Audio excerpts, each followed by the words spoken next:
Mettez-vous en ligne, mettez-vous en ligne. Hein, quittez ici. Mettez-vous en ligne.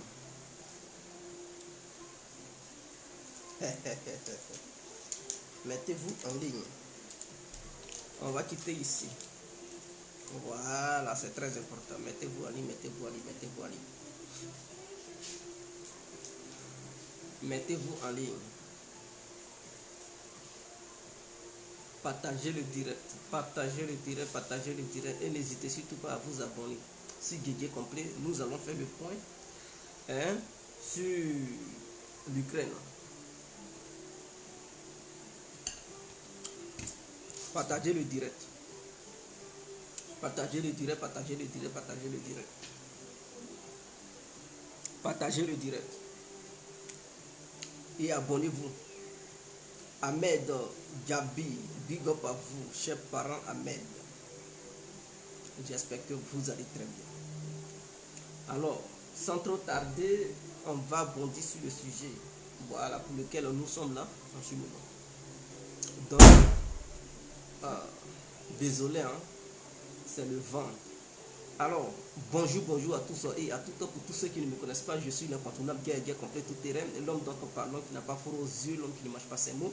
Vous pouvez aussi m'appeler devant la vie, l'homme n'est rien, gouverneur italien, docteur Mondon, l'appelez-moi Boum, laisse-moi mourir 5 heures plein droit, El Padrino, Camari, des Ounamoudia. Alors, vous pouvez aussi m'appeler le grand Bozambo. Alors, nous voilà à nouveau devant cette caméra pour parler de la situation en Ukraine. C'est très important, mes frères et sœurs. C'est très très important parce que beaucoup suivent les médias mainstream qui passent leur temps à mentir. Soit disant, ils font venir des spécialistes de guerre, des spécialistes militaires occidentaux, des spécialistes de bureau qui n'ont jamais connu le terrain de la guerre. Depuis qu'ils sont généraux, depuis qu'ils sont colonels, depuis qu'ils sont commandants, ils n'ont jamais participé à une véritable guerre. C'est de ça qu'il s'agit. Et donc, c'est ceux-là, ils prennent comme des spécialistes pour commenter ce qui se passe en Ukraine, la guerre qui se passe en Ukraine. La guerre pour les Ukrainiens, une opération spéciale pour les Russes. Il faudrait que ça soit clair. Donc, c'est ceux-là qui sont maintenant devenus des spécialistes. Mais quand je vois ça, je rigole.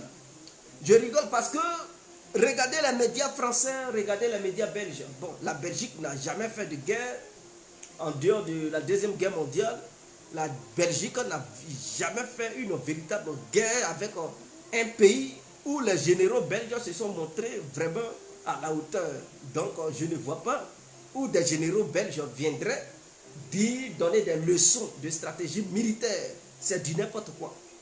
Quand on voit les généraux français, des commandants français, des colonels français, soi-disant des membres des services de renseignement français, qui s'encaparent des médias mainstream, qui sont devenus des spécialistes de la guerre en Ukraine, et ceux-là, matin, midi, soir, ils ne font que chanter, disant que la Russie est dans un bourbier, la Russie ne fait que perdre la guerre, la Russie ne fait que balbutier sur le terrain, et la Russie n'a plus de capacité militaire, ceci, cela, depuis que ça a commencé. Mais quand je regarde ça, je dis, mais ceux-là, ce sont des plaisantins. Et c'est ça, là, les Français ont. C'est ceux-là, les Français ont, et puis ils disent, ils ont une armée. C'est du n'importe quoi. Remarquez bien la trajectoire de ces soi-disant analystes. Qu'est-ce qu'ils ont dit au début? Au début, ils disaient que la Russie n'avait plus assez de missiles. Et que les missiles manquaient déjà dans les stocks russes. N'est-ce pas? Et que la Russie n'allait même pas tenir pendant un mois. À un tel niveau de truc d'affrontement. Donc on appelle ça un affrontement élevé. Bon, pour les Ukrainiens, pour les Occidentaux, eux ils appellent ça une guerre de haute intensité. Mais pour les Russes, ce n'est pas une guerre de haute intensité parce que la Russie n'a même pas encore mobilisé tous ses soldats. Donc les Européens, eux, ils disent c'est une guerre de haute intensité. La Russie dit c'est une opération spéciale. Donc vous voyez, nous sommes dans deux cas de figure différents. Est-ce que vous comprenez? Ok. Donc les Occidentaux disaient, leurs spécialistes militaires disaient que la Russie n'avait plus de missiles. Est-ce que vous comprenez? Bon, un mois est passé. On dit non, c'est fini, ils n'ont plus de trucs, donc du coup, ils n'ont plus de chars. Leurs chars de guerre ont été détruits en Ukraine, donc la Russie ne dispose plus de trucs. Bon, bientôt, l'Ukraine va chasser la Russie, ceci, cela. 2 mois sont passés. Ils continuent encore pour dire, bon, les missiles de haute précision, la Russie n'a plus beaucoup, elle ne dispose plus de beaucoup de trucs de missiles parce qu'il y a eu des sanctions concernant les puces. Parce que, vous comprenez, de la manière les téléphones portables utilisent des puces pour avoir des réseaux. Oui, les missiles aussi utilisent des puces pour être connectés sur les satellites ainsi que pour avoir une fiabilité à travers le GPS. Comme ça, quand le missile est lancé, il peut être téléguidé, il peut être guidé à travers la puce électronique qui se trouve là-dedans. Malheureusement, les Russes ne fabriquent pas ces genres de puces. Est-ce que vous comprenez? Voilà, ils fabriquent ces puces, mais les nanomètres de ces puces que les Russes fabriquent, c'est encore dans les 60 nanomètres et tout. Et ce ne sont pas encore des puces fiables à 100%. C'est la Corée du Sud ainsi que Taïwan qui fabriquent ces genres de puces. Ce ne sont pas les Européens qui fabriquent ça. D'ailleurs, eux, ils payent ça là-bas. Mais comme ils sont amis avec les Coréens, avec les Taïwanais, alors les Taïwanais et les Coréens leur livrent ces genres de puces pour qu'eux, ils fabriquent aussi leurs missiles. Donc la Russie paye là-bas. Mais ce qui est bien pour les Russes, c'est que les Chinois, eux, ils ont commencé aussi à fabriquer ces genres de puces. Donc la Chine va aider la Russie à avoir ces puces-là. Puisque les Chinois eux-mêmes, ils fabriquent maintenant ces puces. Est-ce que vous comprenez? Parce que les Européens ont mis embargo sur la Russie pour empêcher la Russie d'avoir ses puces. Dans leur entendement, en frappant la Russie sur ce plan-là, ça allait empêcher les Russes de concevoir des missiles de haute précision. Est-ce que vous comprenez? Donc voilà pourquoi ils ont frappé ce côté-là. Ils ont demandé aux Coréens et aux Taïwanais de ne pas vendre ces puces-là aux Russes. Comme ça, la Russie, quand elle va finir de lancer ses missiles qui contiennent déjà ces genres de puces, alors elle ne pourra plus fabriquer d'autres missiles. Par exemple, tu peux fabriquer le missile, mais il faut mettre ces puces électroniques. C'est ce qui permet au missile d'être lancé à des milliers de kilomètres pour toucher sa cible là-bas. Parce que s'il n'y a pas de puce, le missile ne pourra pas être orienté. Tu peux lancer le missile, mais tu ne peux pas guider le missile étant dans les airs. Donc le missile peut tomber n'importe où, n'importe comment. Mais quand tu veux lancer le missile pour téléguider, orienter ça pour frapper l'endroit où tu veux que le missile touche, mais il faut qu'il y ait le puce. La puce plutôt. C'est comme le téléphone. Il y a plusieurs numéros. Sans la puce, tu ne peux pas cliquer sur le numéro que tu veux appeler. Est-ce que vous comprenez? Voilà. Donc avec la puce, avec plusieurs numéros, tu sais quel numéro tu peux appeler. Quand tu cliques sur ça, directement l'appel va chez l'individu que tu veux parler, à qui tu veux parler. Mais c'est ça aussi les missiles. Il y a plusieurs bases. Avec ces puces, tu orientes le missile pour dire, il faut frapper moi cette base-là, c'est ça que je veux. Et le missile va frapper la base. Donc c'est une histoire de puces. Et donc les Chinois remplissent ce vide. Donc les Russes ne sont pas en manque de missiles. Mais c'est ce que les Européens disaient. Non, ils ne vont plus avoir de missiles. Et ils ont monté tout dernièrement pour dire non. Comme les Russes n'ont plus de puces, ils volent les puces qui sont dans les frigidaires, les réfrigérateurs pour mettre ça sur les missiles. Regardez-moi des conneries comme ça. Donc, ils ne font que mentir à longueur de journée. On dit non, les Russes n'ont plus de chars.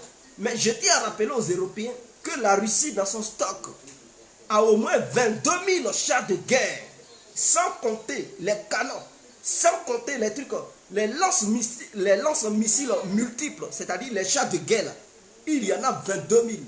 C'est le pays qui dispose plus de chars au monde. C'est-à-dire les Américains plus tous les Européens, leurs chars de guerre, quand ils accumulent, ça n'atteint pas le nombre de chars de guerre russes. Donc, quand les gens parlent, allez-y, vous renseignez et vous verrez.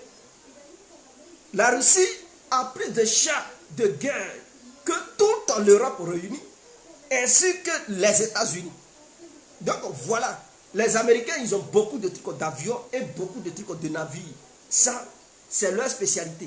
Donc, les Américains, ils ont plus d'avions et plus de navires de guerre.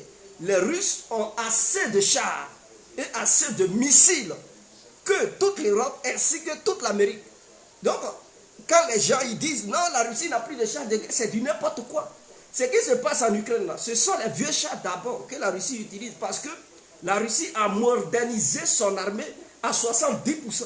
Donc, les chars là ont été renouvelés 70%. Donc, les 30% qui n'ont pas été renouvelés là, c'est ça la Russie utilise d'abord sur le champ de bataille. Et même sur les 30%, il n'y a que 10% qui ont déjà été utilisés.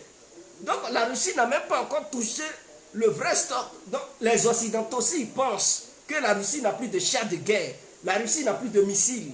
Mais qu'est-ce qu'ils attendent d'aller démilitariser la Russie? Ne les écoutez pas.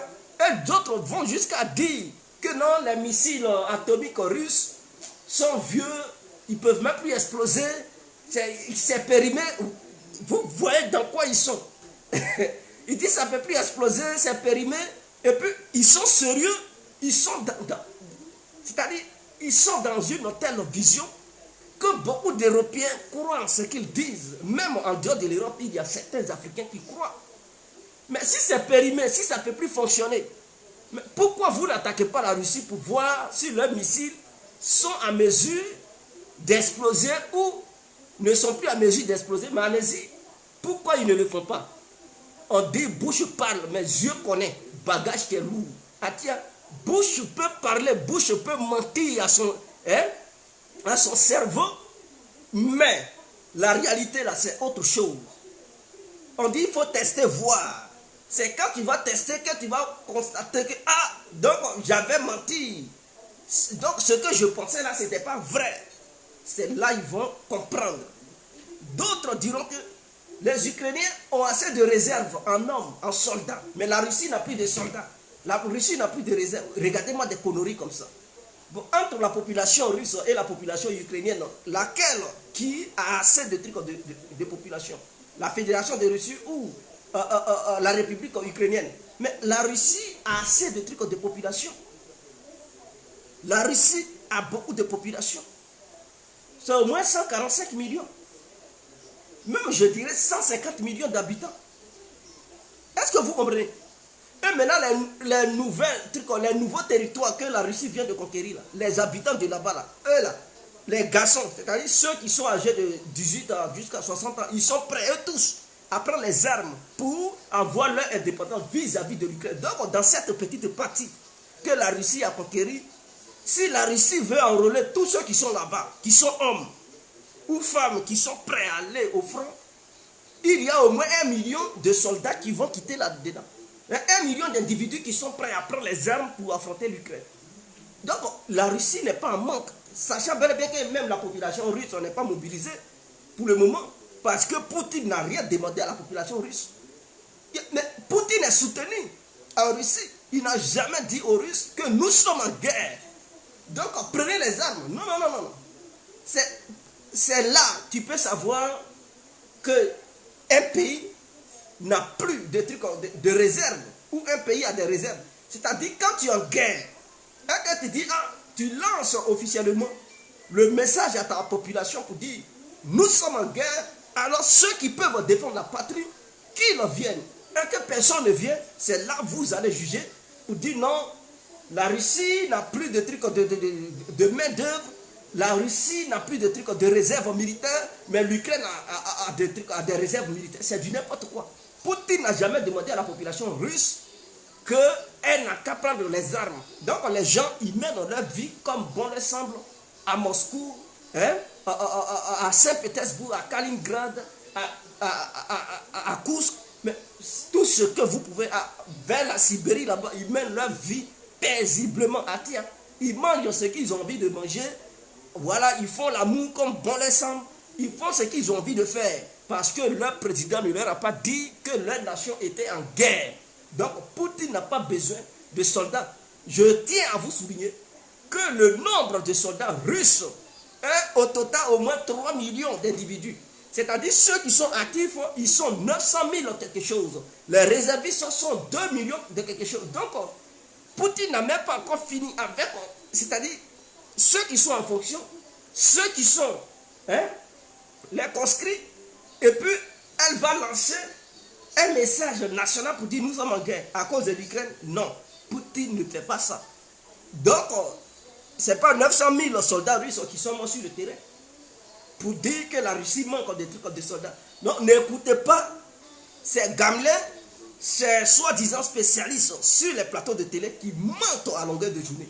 Ce sont des menteurs.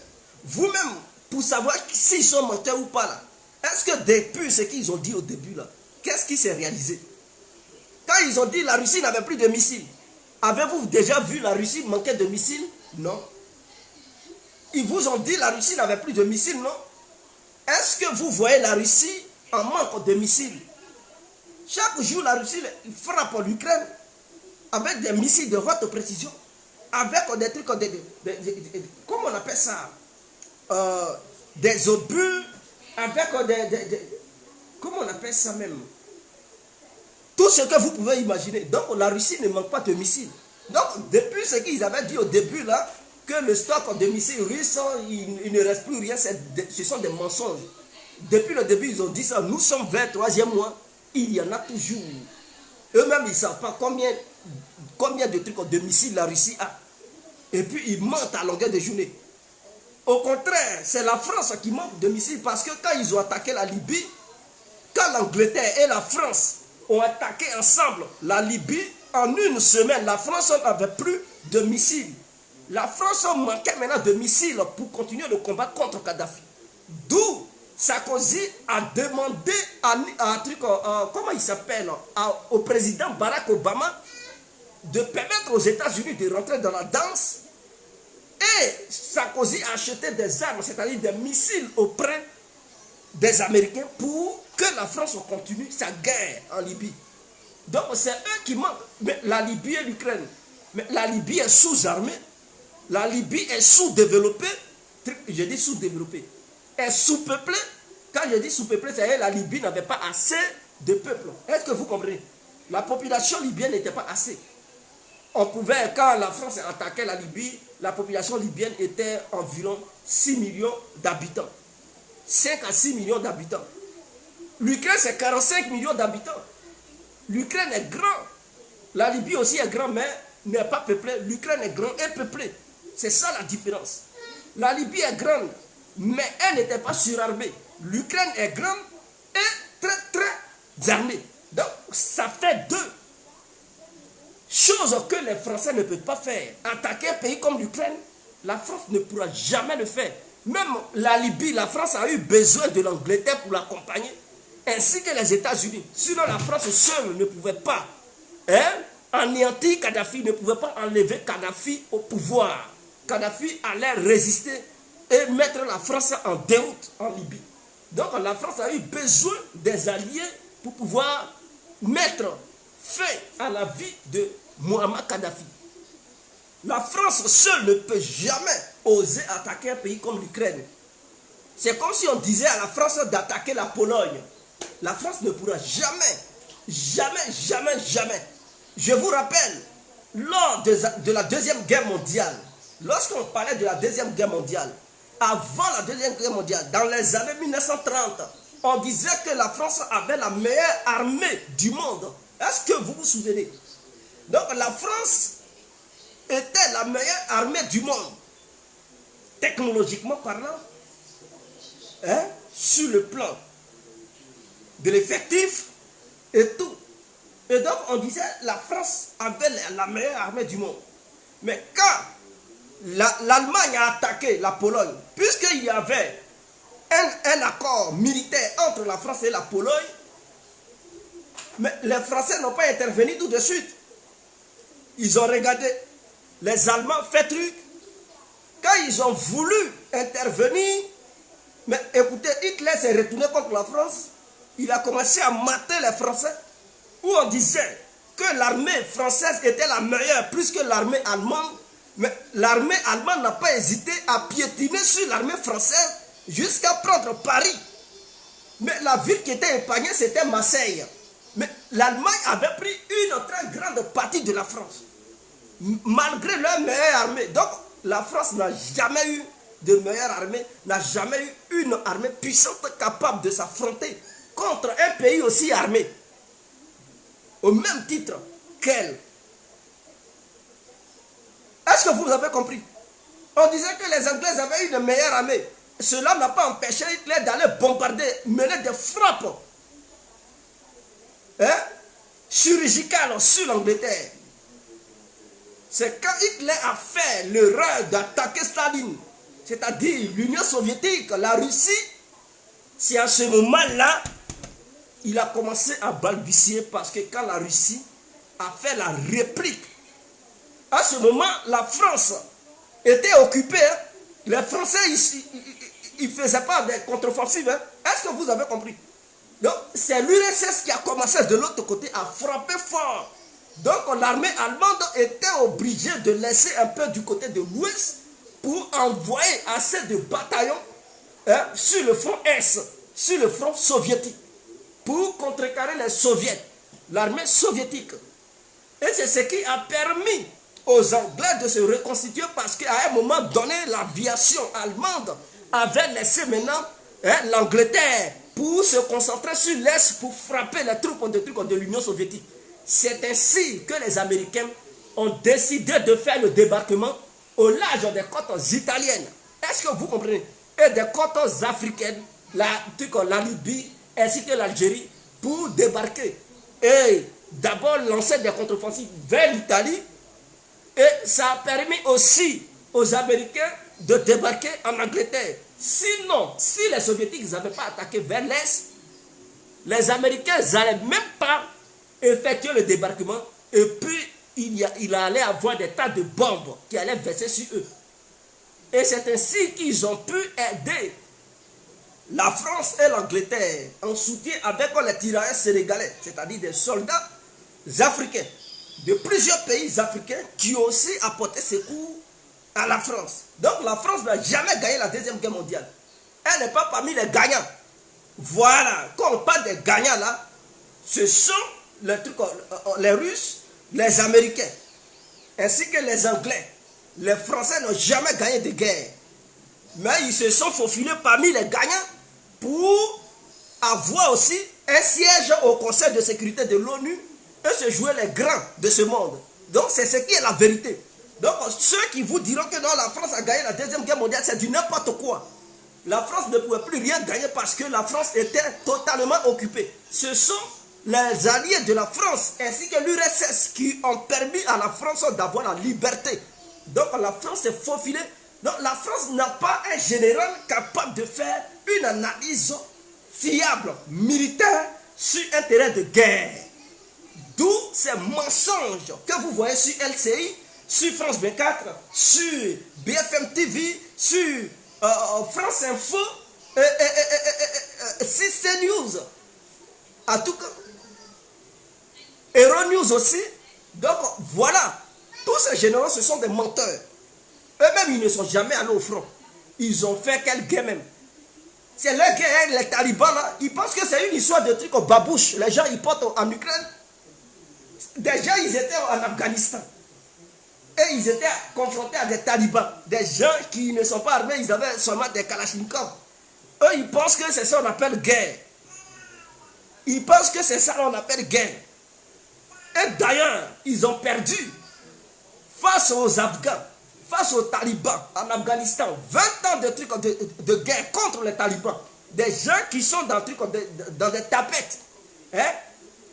Ils n'ont même pas les moyens de s'acheter les drones. Ils n'ont même pas les moyens d'avoir des missiles, des trucs de longue portée. Ils n'ont même pas les moyens d'avoir une meilleure technologie. Mais l'OTAN, l'Amérique, tout l'Occident, mélangé, les pays membres de l'OTAN, ont fui l'Afghanistan avec la queue entre les jambes. Chacun en train de fuir parce que c'était trop tard. Les talibans venaient en force. Ils voulaient prendre Kaboul. L'offensive était lancée. Donc là-bas, là, sauve qui peut. Attire chacun, ton ressortissant, tu dis, moi je ne veux pas que les talibans me trouvent ici. Ils ont fui. Et ils ont abandonné le gouvernement afghan. Le président afghan, lui aussi, Atia, il s'est cherché et dit, je ne veux pas que les talibans m'attrapent. Il a fui, il allait se réfugier aux Émirats Arabes Unis. C'est-à-dire, voilà, vers Dubaï. il allait se cacher là-bas. Et beaucoup ont fui. D'autres, au gradé hein, du gouvernement afghan, ils ont fui, ils sont partis en Turquie. Et ils sont là-bas, Erdogan les garde. Parce qu'ils ont beaucoup d'argent. Erdogan, il n'est pas gaou. Il dit, venez, vous allez investir en Turquie. Je vous protège contre les talibans. Donc, voici ce qui s'est passé. Mais en Ukraine, là, ce n'est pas une histoire de talibans. Les Ukrainiens, c'est des gens, hein, scientifiquement parlant, ils sont calés. Ce n'est pas des trucs, des gens qui se battent des babouches. Scientifiquement parlant, ils sont calés. C'est des gens qui savent utiliser la nouvelle technologie. Que ce soit les drones, que ce soit les guerres électroniques. Un taliban, il connaît ce qu'on appelle les guerres électroniques. Il sait ce qu'on appelle cyberattaque. Il ne connaît rien. Il ne connaît rien. Taliban, il sait ce qu'on appelle un missile balistique. Est-ce qu'il sait fabriquer ça même? Les Ukrainiens, ils fabriquent ça. Est-ce que vous comprenez? Et les Ukrainiens, pendant toutes ces années-là, ils ont participé à des guerres auprès des membres de l'OTAN. C'est ce que les gens ne savent pas. Les Ukrainiens, ils ont participé à la guerre du Golfe. C'est-à-dire, en Irak, ils avaient aussi accompagné les Américains à battre Saddam Hussein. Donc, les Ukrainiens, ce n'est pas aujourd'hui, ils sont à côté des Occidentaux et ils font la guerre avec les Occidentaux. Ce n'est pas aujourd'hui que les Occidentaux les forment, militairement parlant.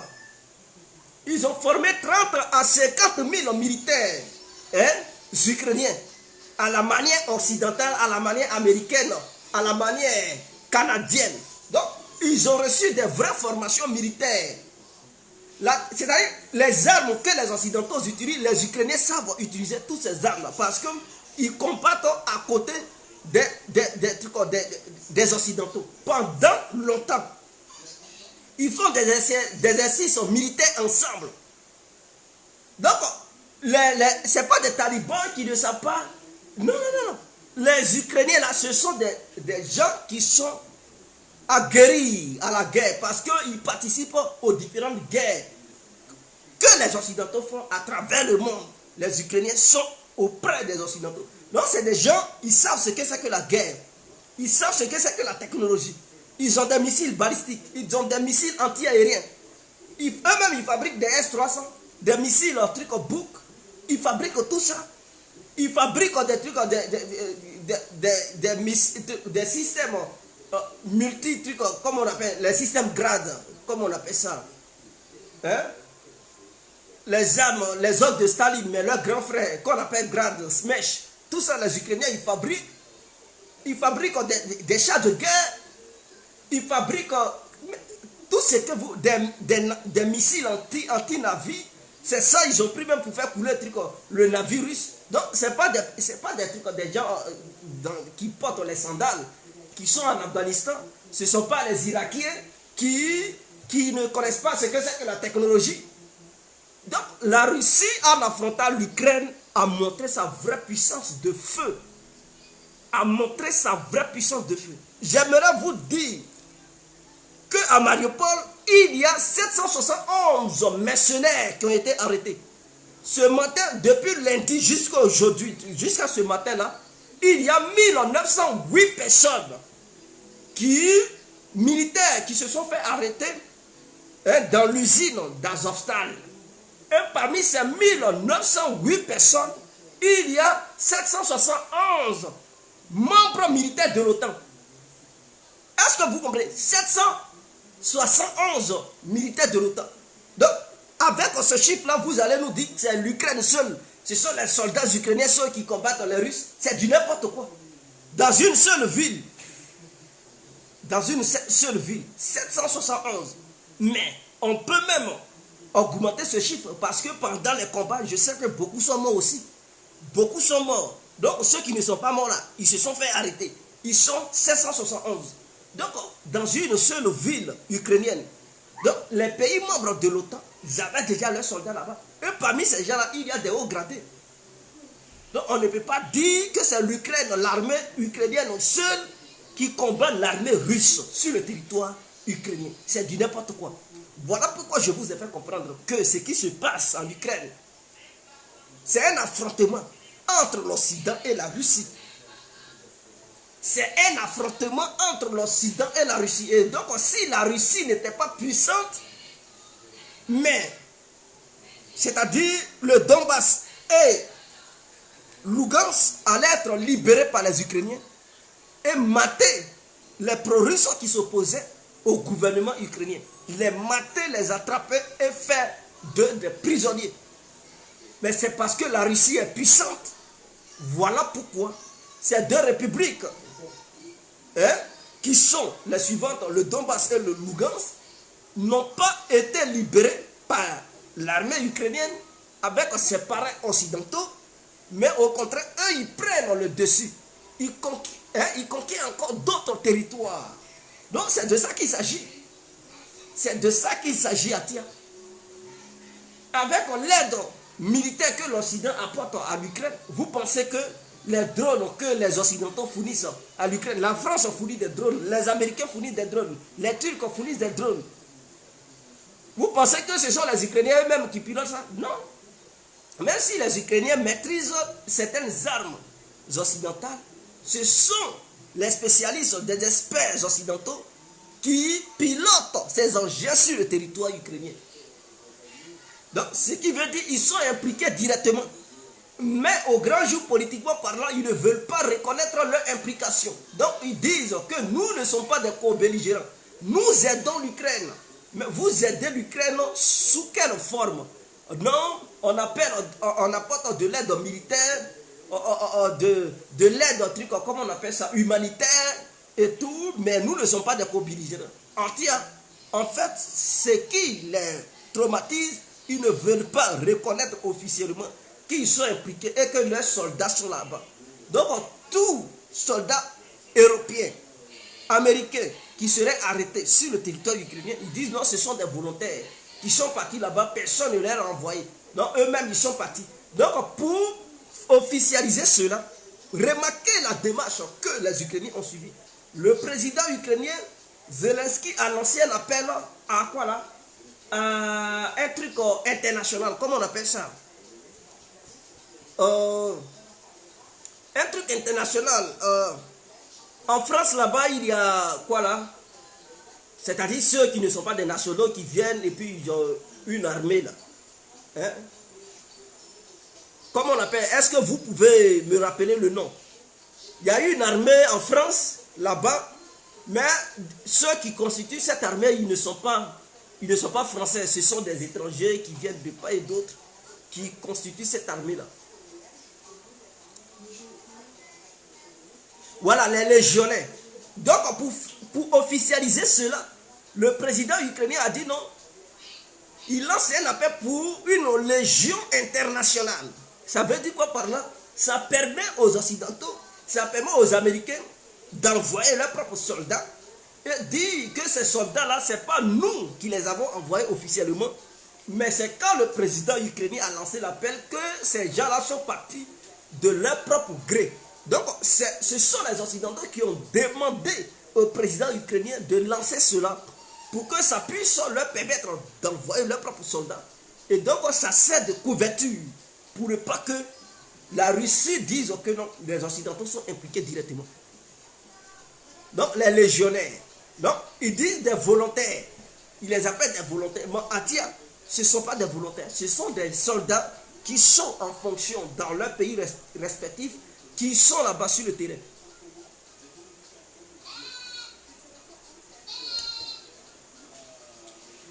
Donc, quand la Russie a arrêté 771 étrangers militaires membres de l'OTAN, les Américains ont commencé à appeler la Russie pour négocier. Parce que parmi eux, il y a des hauts gradés américains. Donc, les Américains veulent sauver leurs militaires qui se sont fait prisonniers à Mariupol. Donc, auparavant, c'était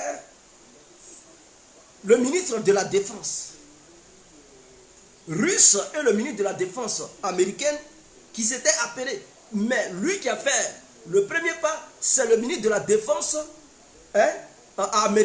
américain.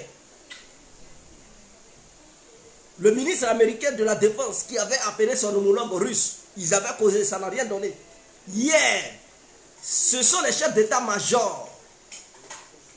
Valérie Golasimov, quoi là, que les Occidentaux disaient que les Ukrainiens avaient tué parce que les Américains avaient donné la position où il était, hein, au Donbass là-bas, et les Ukrainiens, hein, auraient éliminé ce dernier, des menteurs comme ça.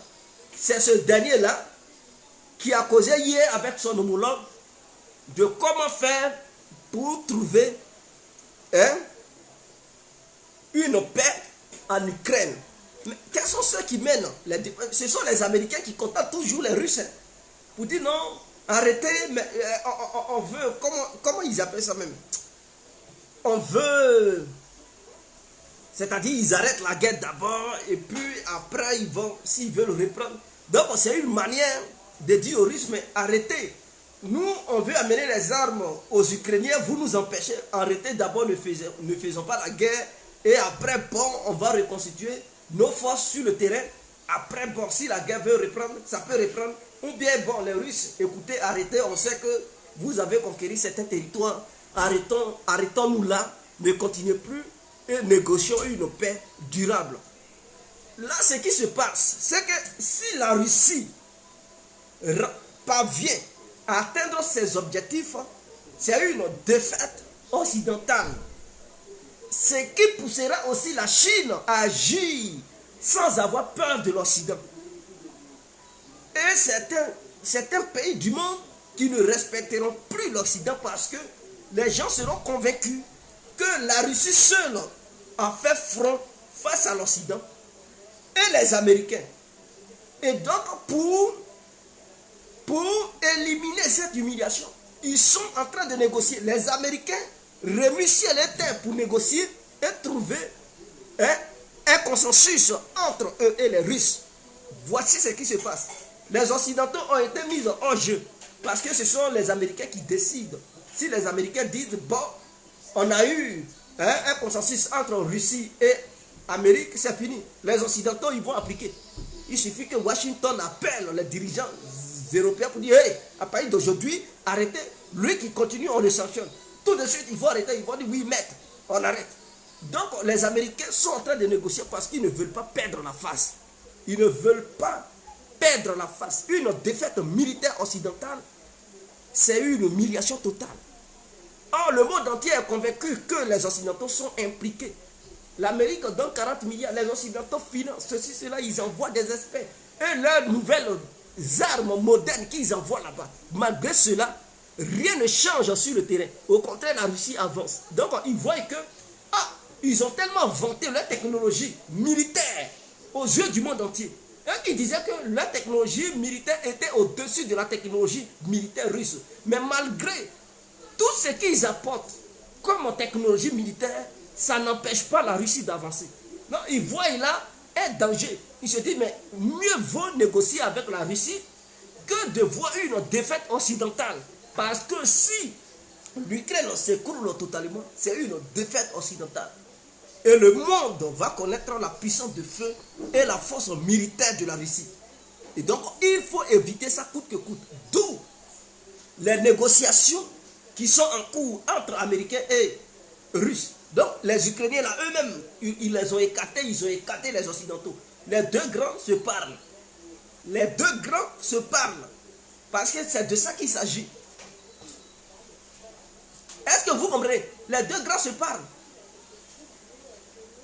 Parce que si la Russie était faible militairement parlant, ils allaient brouiller toute la communication de l'armée russe. Parce que les Américains ont une telle technologie, ils allaient brouiller tout. Et donc ça allait empêcher les soldats russes de communiquer entre eux. Est-ce que vous comprenez? Est-ce que vous comprenez? On brouille la communication sur le front. Donc ça va empêcher les soldats russes de communiquer avec leurs dévanciers, avec leurs généraux, avec ceux qui leur donnent des ordres. Et donc ça allait créer la débandade totale au sein de l'armée russe. Pour dire, mais on ne reçoit plus les ordres de nos dévanciers, de nos généraux. On fait comment? Donc ils n'allaient pas exécuter l'ordre qui leur était donné depuis l'état-major russe. Mais les Occidentaux, avec leur technologie, ils ne parviennent pas à le faire. Ils utilisent cette technologie, mais ils n'arrivent pas à le faire. Est-ce que vous comprenez? Ils n'arrivent pas. Parce que la Russie, dans la guerre électronique, est numéro 1. Pour ceux qui ne savent pas, guerre électronique. La Russie est la première puissance en matière de guerre électronique. Donc la Russie tantôt brouille les communications des soldats ukrainiens dans un large périmètre. Ce qui déstabilise les soldats ukrainiens. Qui fait qu'ils ne sont pas capables de recevoir directement les ordres de leurs supérieurs qui se cachent à Kiev. Et les Occidentaux et tout. Donc ça crée des problèmes aux Ukrainiens, aux troupes ukrainiennes qui sont sur le terrain. Parce que la Russie brouille leur communication. Et donc du coup, ils sont désorganisés. S'ils veulent des renforts, mais Atia, ils ne sont plus capables de demander à leurs supérieurs pour dire ah, il nous manque tel nombre de trucs, telle arme. Donc du coup, ils sont en panique. Il y a eu une vidéo que même ceux qu'on appelle les radicaux en Ukraine, ils ont fait une vidéo hier au Donbass là-bas, dans le Donbass, pour critiquer leurs dirigeants, Zelensky, pour dire eux là, ils ne vont pas aller défendre la ville de Severodonetsk, Donetsk, quelque chose comme ça. Que le président leur a demandé d'aller défendre, eux ils ont refusé de défendre la ville. Comme quoi, ils disent qu'il n'y a pas de renfort. Hein, des armes lourdes qu'ils avaient demandé, et que les armes qu'ils ont, ce que les Occidentaux leur ont donné, ce sont des armes merdiques. Que face aux armes russes, les Russes ont une supériorité en matière d'armes par rapport à ce que les Occidentaux leur donnent. Donc du coup, ce sont des armes merdiques et les renforts humains n'arrivent pas. Donc eux là, ils ne peuvent pas aller à l'abattoir. Ils ont désobéi à leur chef. Mais dans la ville de Severodonetsk, Donetsk, quelque chose, c'est le nom, je n'arrive pas à bien prononcer, c'est situé dans la région de Lugansk. Et dans cette ville-là, la ville aussi est grande. Hein? Elle est comme un peu Mariupol. Mariupol, c'était 100 combien de kilomètres carrés? 176 kilomètres carrés. Donc c'est une grande ville, 176 kilomètres carrés, Mariupol, la seule ville de Mariupol. Donc ça a duré pour que les Russes prennent ça, parce que c'était une ville compliquée avec des usines, des machines. Donc les gens étaient cachés dans ces usines, il y avait des sous-sols, donc c'était compliqué pour prendre cette ville, mais ils ont réussi à prendre ça. Maintenant l'autre ville, Severodonetsk, Donetsk, c'est aussi à peu près comme Mariupol, mais cette ville-là, elle fait au moins 140 km avec 100 000 habitants. Donc, ce n'est pas une petite ville à terre, c'est une grande ville. Dans cette ville-là, il y a 16 000 militaires ukrainiens qui défendent cette ville-là. Là où je vous parle, cette ville a été encerclée totalement. Cette ville a été encerclée. Et hier, j'ai appris que les combats sont maintenant au sein de la ville. C'est-à-dire les troupes russes ont pénétré la ville parce que les Ukrainiens avaient mis un barrage. Hein? C'est-à-dire ils creusent des tranchées avec des bétons, tout ça pour maintenir leur position, en fait que les troupes russes n'entrent pas dans cette ville. Mais la Russie a détruit leur défense. Et donc, hein, l'offensive se passe maintenant à l'intérieur de la ville. Il y a 16 000 soldats ukrainiens qui sont là-bas. Et ceux qui sont là-bas, ce sont les meilleurs soldats ukrainiens, c'est-à-dire les professionnels qui font partie de l'armée ukrainienne que le gouvernement a envoyé sur le front Est pour empêcher la Russie d'avancer vite. D'où les difficultés, parce que les Occidentaux ont formé beaucoup de soldats ukrainiens. Donc les professionnels, les meilleurs, c'est eux qui sont vers l'Est. Maintenant, en dehors de l'Est, là, ceux qui sont là-bas, ce sont les soldats secondaires. Donc, il fallait contenir les troupes russes pour ne pas qu'ils prennent beaucoup de trucs de ville. Et ces fortifications ont été préparées pendant 8 ans. Depuis 2014, donc ils avaient creusé des tranchées bétonnées depuis 8 ans. Donc, 8 ans qu'ils préparaient la guerre. Donc, pour briser ces tranchées, pour les déloger de là, Il faut être fort. C'est-à-dire, si tu es un plaisantin, quelqu'un qui s'est préparé pendant 8 ans, il a creusé des gros trous, des bunkers pour sécuriser des points stratégiques et tout. Si tu n'es pas fort, est-ce que tu peux briser ça? Au contraire, c'est lui-même qui va te mater. Mais la Russie a réussi à briser ces fortifications. Et la bataille se passe maintenant au centre non, avant le centre de la ville, donc à l'intérieur de la ville. D'où les déclarations du président ukrainien. Il dit les sortes de trucs de l'Ukraine, c'est l'enfer. Et que ces mots qu'il dit, c'est pas parce qu'il sait. Il dit c'est l'enfer parce qu'il sait que ces soldats, ces 16 000 soldats là, ils ne vont plus recevoir de renfort. C'est comme Mariupol. Quand la Russie a entouré Mariupol pour mater petit à petit tous les soldats qui étaient là-dedans, afin que le reste ne se rende. Mais c'est la même chose là-bas. Ils ont fait de la même manière, ils ont fait Mariupol. C'est comme ça ils sont en train de faire cette ville. Donc ils ont entouré et ils ont lancé l'offensive à l'intérieur. Donc la bataille se passe maintenant à l'intérieur. Atia, d'ici un mois, on va voir clair dedans. Cette ville va tomber. Parce que 16 000 militaires, c'est pas aussi petit. Hein. Ils sont armés jusqu'aux dents. Ils ont des armes lourdes. Ils ont des trucs, des fortifications. Il y a des bunkers. Il y a aussi des usines. Donc pour les déloger là-bas, c'est pas aussi facile que ça. Il faut assez de trucs de temps. Il faut assez de courage. Mais la Russie va les déloger. C'est la dernière ville de Lugansk. Donc si cette ville tombe, ça veut dire que Lugansk est libérée à 100%. Et c'est cette ville-là, cette ville est entre la frontière de la région de Lugansk et la région de Donetsk. Donc si cette ville tombe, ça veut dire automatiquement, ils sont au nez de la région de Donetsk. Donc automatiquement, les Russes peuvent lancer l'offensive sur Donetsk du côté du nord. Donc voici ce qui se passe. D'où les Américains commencent à négocier pour ne pas... Parce qu'ils voient que parmi ces 16 000 soldats-là, il y a aussi des soldats occidentaux. Donc la Russie est en train de faire des prisonniers, des soldats occidentaux qui sont avec des soldats ukrainiens.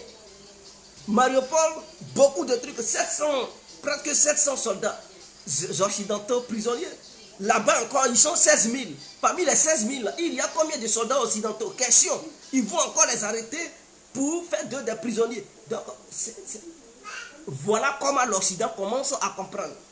Hier, les Américains ont dit, ah, c'est pas facile de déloger les Russes des endroits où ils ont occupé. Où ils occupent. Donc, pour les déloger, c'est pas facile. Ça ne va pas être facile. Et même, peut-être, c'est impossible. Voici les Américains qui disent ça. Il n'y a pas longtemps, ils disaient que non, l'Ukraine allait gagner. L'Ukraine pouvait libérer les territoires occupés. Maintenant, ils disent non, c'est pas possible. Donc, ils changent de bouche.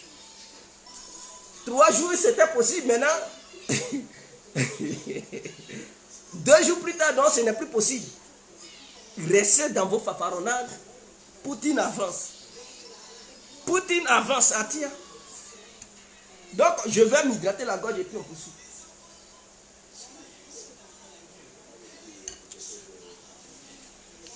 D'autres disent que la Russie ne peut pas conquérir Odessa parce que la Russie n'a pas la capacité. Regardez-moi des conneries comme ça. La Russie n'a pas la capacité de prendre la ville d'Odessa. Et que la Russie n'a plus de soldats. Chaque jour, ils disent que la Russie n'a plus de soldats. Mais les Ukrainiens n'arrivent pas à récupérer. Si tu n'as plus de soldats, mais qui va occuper les villes que tu as arrachées à l'Ukraine? Puisque l'Ukraine n'est pas seule, l'Ukraine a avec tout l'Occident. Donc si la Russie n'a plus de militaires, mais allez-y récupérer les villes. Mais non, ils sont incapables de les récupérer. Au contraire, ils subissent encore des attaques et puis la Russie prend du terrain. Donc à un moment donné, que les Occidentaux arrêtent d'aider la Russie, n'a plus de soldats, la Russie manque de matériel. Ils ont détruit presque 200 chars. Là où il y a le fleuve du Dniepr, que les Russes voulaient traverser, les Ukrainiens ont détruit 200 chars. C'est du n'importe quoi. Parce que les chars filmés là, ces chars-là ne font pas partie de l'armée russe. Regardez bien ces chars. Ce sont des chars qui font partie de l'armée ukrainienne. Eux, un peu, les gens, les séparatistes, ils ont un peu, parce qu'eux-mêmes, ils sont aussi ukrainiens, ils ont un peu. Mais ils n'ont pas un très grand nombre, 200 chars. Non. Donc les Ukrainiens souvent, ils font n'importe quoi. Quand on détruit ce qui leur appartient, ils filment et puis ils disent c'est eux qui ont détruit. Souvent, ils publient des jeux vidéo. Des jeux vidéo où des missiles poursuivent des avions pour les bombarder. Ils disent c'est eux qui bombardent les avions russes. Et après, les gens découvrent que non, c'était des jeux vidéo. Voilà dans quoi ils sont. Eux, c'est ceux-là qui donnent des informations à l'Occident. Et l'Occident est campé sur sa position. Oui, oui, quand l'Ukraine dit qu'elle a déjà tué 20 000 soldats russes. Les Occidentaux, oui, 20 000 soldats russes sont morts. Et quand on demande à l'Ukraine, vous avez perdu combien? Eux, ils disent non, ils ont perdu 2 000. Depuis que la guerre a commencé, ils disent qu'ils ont perdu 2 000, mais ils ont tué 2 000 soldats russes. Et quand ils font le bilan, tu as l'impression qu'eux, ils ne meurent pas. Eux là, ils sont des super-héros. Leurs soldats ne se font pas prisonniers, leurs soldats ne meurent jamais. Et que leurs matériels ne sont jamais détruits. Ils donnent la liste des matériels russes qu'ils auraient détruits.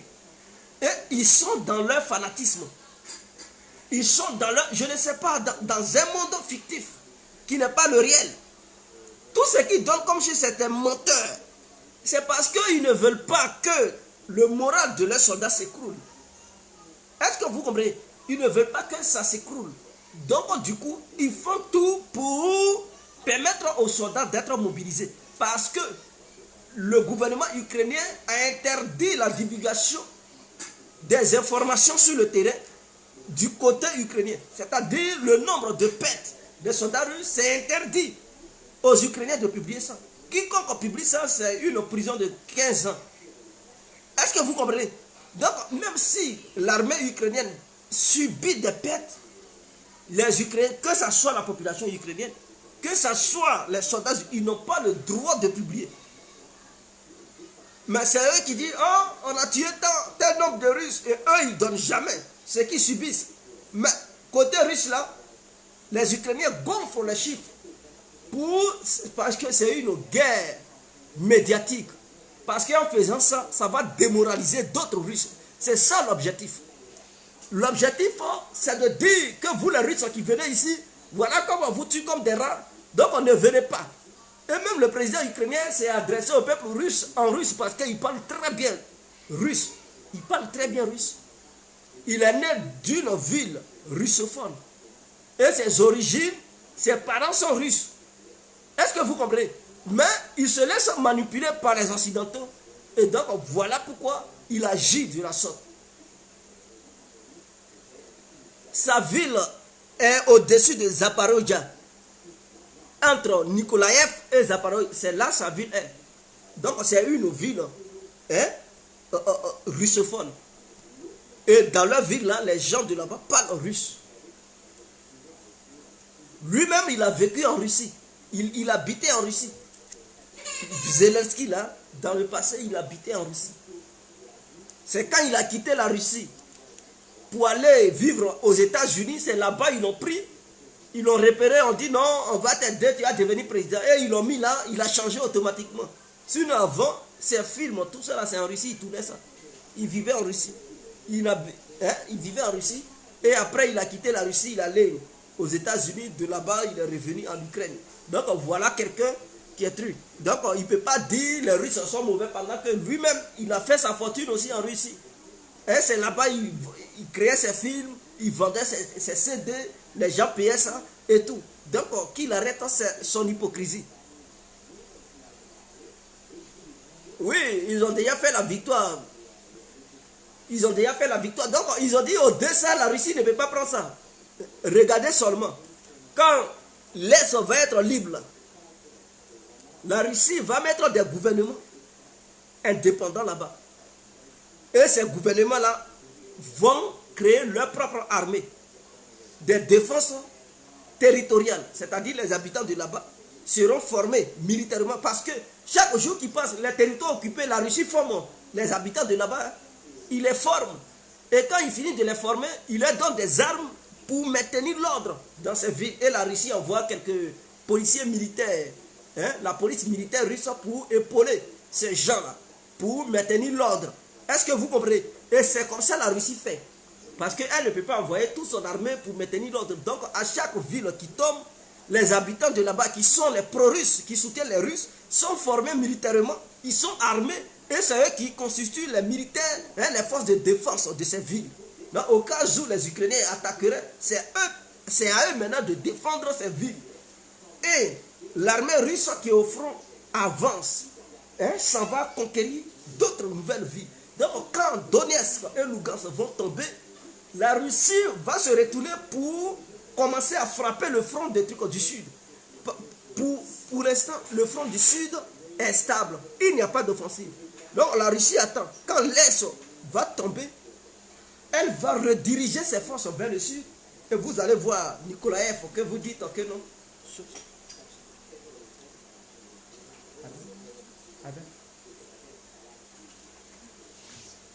Je viens, excusez-moi.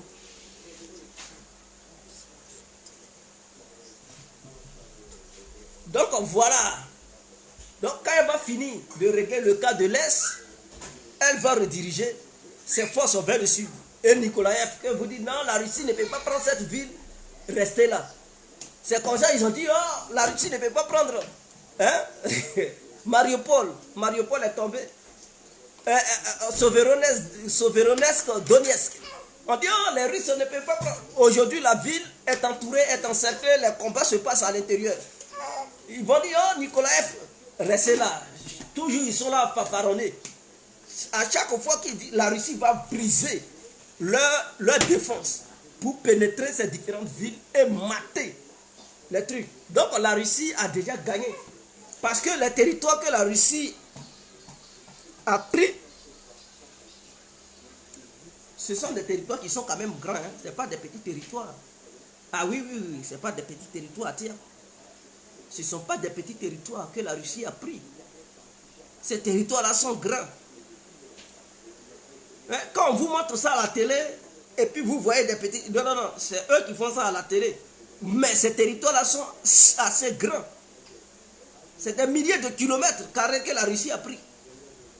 Ce n'est pas une question de trucs 200 km. Non, c'est des milliers de kilomètres carrés. Et parmi ces villes-là, il y a des villes les plus industrialisées que la Russie a pris. Et c'est cette partie-là qui gonflait l'économie ukrainienne. Est-ce que vous le savez? C'est l'est de l'Ukraine, c'est là-bas se trouvait l'économie. C'est comme en Côte d'Ivoire, par exemple. C'est comme en Côte d'Ivoire. Le pays, la Côte d'Ivoire existe. Mais c'est pas partout en Côte d'Ivoire qui est industrialisé. Par exemple, le sud de la Côte d'Ivoire est hyper industrialisé. Et que, imaginons que la Côte d'Ivoire est en conflit avec un autre pays. Et on nous arrache la partie industrialisée. Est-ce que la Côte d'Ivoire peut encore être la Côte d'Ivoire? C'est-à-dire on prend Abidjan, on nous arrache Abidjan. Donc tout ce qui est usine, tout ça là, le pays qui a conquis le truc Abidjan là, qui a conquis Abidjan, prend nos infrastructures et tout, s'encapare de la mer, mais bien sûr c'est comme ça, hein, s'encapare du port autonome d'Abidjan, prend l'aéroport, prend tout ce qui est grande usine et tout, s'encapare de ça. Ainsi que d'autres villes. Mais est-ce que Côte d'Ivoire va être encore Côte d'Ivoire? Est-ce que les autres villes sont beaucoup développées qu'Abidjan? Mais non. Donc c'est ça le cas de l'Ukraine. Est-ce que vous comprenez? C'est ça le cas de l'Ukraine. L'Ukraine existe, mais toute l'Ukraine n'est pas trop industrialisée. Les parties les plus industrialisées, c'est la partie où se trouve la mer. Parce que pour eux, il fallait industrialiser ces zones.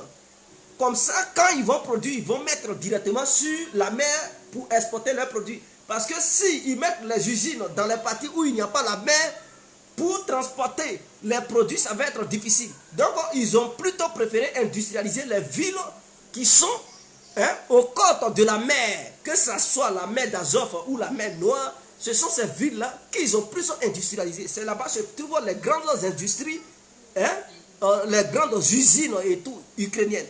Mais ce sont ces villes-là que la Russie vise. Donc, une fois que ces villes seront arrachées à l'Ukraine, l'Ukraine sera un pays sans un grand budget, sera un pays du tiers-monde. Un pays qui n'a plus de port, qui n'a plus de grandes usines, qui n'a plus rien. Et les gens de là-bas, ils vont crever de faim. Voici la vérité que les gens ne veulent pas vous dire. Donc Poutine, lui, il ne veut pas prendre toute l'Ukraine. Il veut cibler les parties riches de l'Ukraine. Les autres Ukrainiens, là, quand ils vont rester eux-mêmes, ils vont vouloir adhérer au sein de la Fédération de Russie. Ou dans le cas contraire, eux tous ils quittent, ils vont en Occident pour vivre là-bas. Soit ils ont deux choix. La Russie prend les villes intéressantes, les villes industrialisées, pour affaiblir l'Ukraine économiquement parlant. Et maintenant, ceux qui se disent, ah, nous sommes patriotes, à un moment donné, ils vont avoir la famine. Ils ne vont pas trouver du boulot parce qu'il n'y a pas de véritable industrie. Et quand la Russie va développer bien les industries des villes conquises, alors les autres, ils vont venir travailler dans ces villes. Ils vont vouloir demander la nationalité russe. Ils vont dire, bon, ils vont même déménager parce qu'ils seront à la recherche de travail. Ou soit eux-mêmes, ils vont dire, non, non, non, non, nous on veut plus de l'Occident parce que l'Occident ne veut pas nous faire rentrer dans l'Union européenne. Et quand la guerre va finir, ceux qui vont venir en Europe, ils ne vont pas facilement avoir la carte de séjour pour travailler. Hein. Ils vont les mépriser. Donc à un moment donné, leurs yeux vont s'ouvrir. Ils vont dire non, non, non, nous on veut, même si on a fait la guerre à la Russie, on veut être amis avec la Russie, nous on veut créer une seule fédération. Et c'est ce qui va arriver. Remarquez, d'ici 10 ans, vous allez voir le changement. Vous allez voir le changement. Parce que si la Russie prend les villes importantes, les Occidentaux, vous pensez qu'ils vont encore soutenir les Ukrainiens? Ils n'ont plus rien à foutre d'eux. Ils vont les abandonner. Ils vont les soutenir pour faire quoi? Ils vont les soutenir pour faire quoi? Il y a quoi là-bas? Ils vont dire, mais c'est un pays pauvre. Nous, on ne veut pas de pays pauvres. Restez dans votre coin. Les Occidentaux les soutiennent bec et ongles, les défendent parce que ce pays, avec la mer Noire et la mer d'Azov, les Occidentaux pouvaient fatiguer les Russes, les emmerder dans ces mers-là, et tout, envoyer les navires de l'OTAN, ceci, cela. Mais si l'Ukraine perd ses mers, ils vont avoir encore quoi à l'Ukraine. Et ils soutenaient les Ukrainiens parce que les céréales et tout, ils se disaient, bon, chacun envoyait son navire pour charger, pour partir. Mais s'ils n'ont plus assez à ça, ils vont dire quoi? Eh, foutez-nous la merde, foutez-nous le camp, nous, on n'a plus rien à foutre avec vous. Débrouillez-vous. C'est là les Ukrainiens vont avoir les yeux ouverts. Donc, en ce moment-là, les Européens mettent le paquet pour éviter que les grandes villes industrialisées de l'Est et du Sud ne tombent point dans les mains des Russes. Voici le vrai problème. Voici ce qui se passe en ce moment. Mais les Ukrainiens ont déjà perdu une partie de la mer d'Azov. Il reste la mer Noire. Ils vont perdre cette mer Noire parce que le port de Kherson est déjà sous contrôle russe. Le port d'Azov est déjà sous contrôle russe. Il reste le port d'Odessa. Donc les Ukrainiens, il leur reste un seul port. Et ce port-là, si la Russie met la main sur ça, c'est fini pour les Ukrainiens. D'où les Occidentaux, ils ne veulent pas que la Russie arrive à Odessa. Donc ils sont là, non, la Russie n'a pas la capacité d'attaquer Odessa. Odessa, c'est une ville européenne, c'est une ville industrialisée. Les gens, ils vivent comme l'Europe. Donc l'Europe doit défendre cette ville. Atia, ils vont beau dire, ils vont beau parler. Poutine, lui, il veut son port d'Odessa. Voilà pourquoi il n'est pas pressé. Il n'est pas pressé. Lui là, il n'a pas prévu une guerre éclair ou bien une opération éclair. Il dit petit à petit, mais on va dénazifier le pays, on va démilitariser le pays. Si l'Occident voit que la Russie a pris les villes stratégiques, l'Occident ne va plus envoyer les armes en Ukraine parce qu'ils vont défendre quoi encore? Ils vont défendre quoi? Ils vont défendre quoi? Ils vont donner les armes et puis qui va payer à la fin? Ils vont défendre. Mais c'est pas intérêt. Ils donnent tout ça là, ils les soutiennent parce qu'ils voyaient leur intérêt. Mais s'ils voient que les intérêts sur lesquels leurs yeux étaient fixés, la Russie est en train de tout prendre, vous pensez qu'ils vont encore soutenir? Ils vont abandonner les trucs en Ukraine. D'où la négociation pour ne pas que la Russie réussisse à prendre tout. Parce qu'ils ont trop investi. Et ils veulent prendre ils veulent avoir quelque chose quand même en retour. Et donc, voilà pourquoi les États-Unis sont en train de négocier fort pour éviter que Poutine attaque Odessa. Donc, Odessa est la dernière ville que les Occidentaux ne veulent pas que les Russes attaquent. Est-ce que vous comprenez? Donc voilà un peu, excusez-moi. Hein. Mettez mes étoiles, non? Ah, vous aimez ce que je dis, mais vous n'êtes pas capable de me donner des étoiles. Mettez des étoiles, ne soyons pas radins. Hein? Soyons courtois, entrez dans nous vivants. Voilà, entrez dans nous vivants. Et tout, c'est très important. Je vais m'hydrater la gorge et on poursuit. Il fait tellement chaud. Donc, il y a besoin d'une bonne sucrerie. Parce que la chaleur, c'est pas facile à dire. Hein? C'est pas facile. Donc, il faut faire quelque chose de bien. Pour permettre le corps d'être solidifié.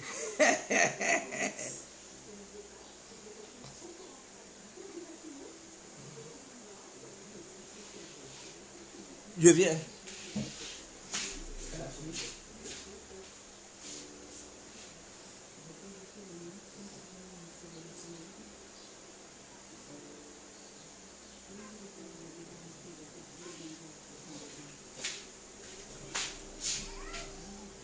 Voilà, donc voici ce qui se passe à Tia. En ce moment où je vous parle, les Occidentaux, vous savez ce qui se passe. Merci à la personne qui a mis les 200 étoiles. Joseph Simé. Merci encore, que Dieu vous bénisse. Non, ma femme n'est pas russe. Il dit ma femme est russe, c'est ça? Non, non, non, elle n'est pas russe. Elle est européenne. Elle est occidentale, elle n'est pas russe.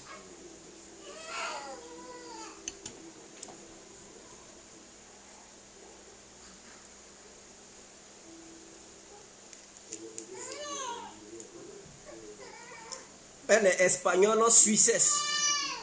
Elle est espagnole suisse, voilà. Elle n'est pas russe. Donc, côté Suisse, côté Espagne, voilà.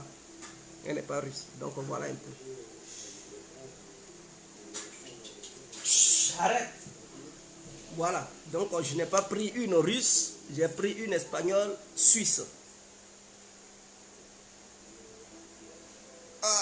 Donc, voilà un peu ce qui se passe à Tia. Alors, le port d'Odessa,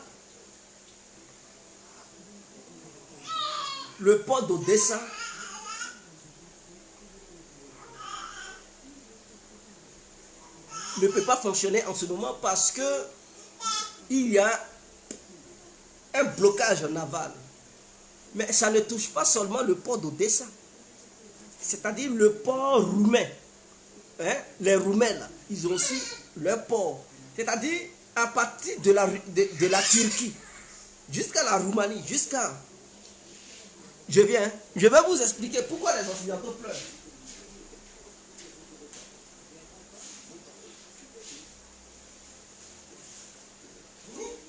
Tiens. Tiens. Tiens.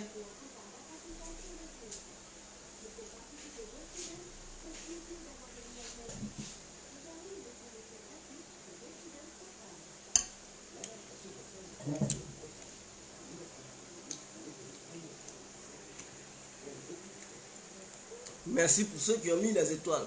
Au moins 500 étoiles. Je vous remercie. Mettez encore, s'il vous plaît. Pour ceux qui n'ont pas encore mis, hein, c'est une manière de m'encourager. Hein.